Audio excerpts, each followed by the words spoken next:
எல்லோருக்கும் வணக்கம். இன்னைக்கு நம்ம நட்சத்திர விளையாட்டு அப்படின்னு இன்னொரு விளையாட்டை பற்றி பார்க்க போகிறோம். ஸோ இந்த விளையாட்டை வந்து நம்ம ரொம்ப ஈஸியாக விளையாட முடியும். ஏற்கனவே நம்ம பார்த்த மாதிரி இதுவும் நம்முடைய பழங்காலத்து ஒரு விளையாட்டு தான். சின்ன வயசில் நாங்கள் எல்லாருமே விளையாடுறோம். ஸோ இந்த விளையாட்டு விளையாடுறது ரொம்ப ஈஸி.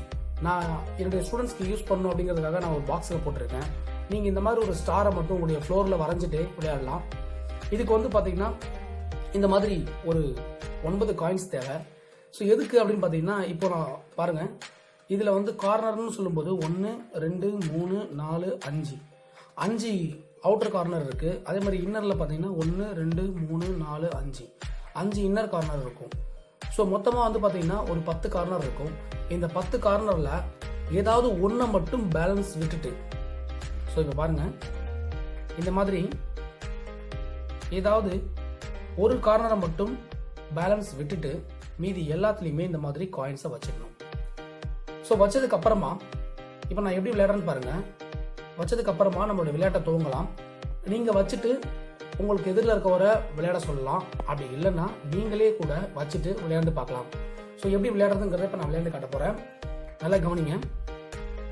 ஸோ இங்கே கேப் இருக்கு இல்லையா, இந்த கேப்பை மட்டும் நான் ஃபஸ்ட்டு ஃபில் பண்ண முடியும். ஸோ இங்கே இருக்க காயின் எடுத்துட்டு இதை தாண்டி இந்த கேப்பில் வச்சுட்டு நடுவில் இருக்கிற காயினை எடுத்துடலாம். ஸோ நான் வெட்டி எடுத்துட்ட மாதிரி அர்த்தம் இது. அடுத்து வந்து பார்த்தீங்கன்னா திருப்பி இதே மாதிரி ஒன்று விட்டு ஒன்று தாண்டி வச்சுட்டு நடுவில் இருக்கிற காயினை எடுத்து விளையாடணும். இதே மாதிரி கண்டினியூவாக விளையாண்டுட்டே இருக்கணும். கடைசியில் வந்து பார்த்தீங்கன்னா ஒரே ஒரு காயின் பேலன்ஸ் இருந்துச்சு அப்படின்னா நீங்கள் கரெக்டாக விளையாண்டுருக்கீங்க, நீங்கள் வின் பண்ணியிருக்கீங்கன்னு அர்த்தம். இல்லை நீங்கள் ஒரு முறை விளையாண்டு நீங்கள் பேலன்ஸ் எத்தனை வைக்கிறீங்க, இல்லை உங்களுக்கு எதிரில் உட்காந்துருக்கவங்க எத்தனை வைக்கிறாங்க, அப்படி கூட நம்ம இதை விளையாட முடியும்.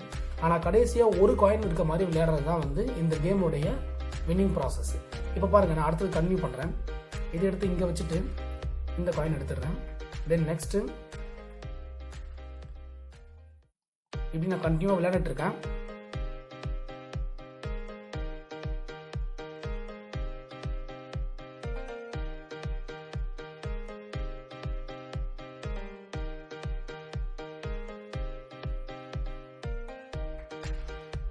ஸோ கேம் முடிஞ்சிருச்சு. இப்போ எனக்கு வந்து பார்த்தீங்கன்னா 2 காயின் வந்து பேலன்ஸ் இருக்கு.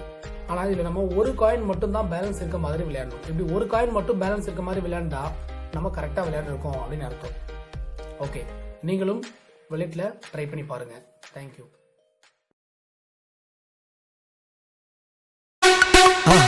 மறக்காம சர்ப்ரைஸ் பண்ணுங்க. தேங்க்யூ.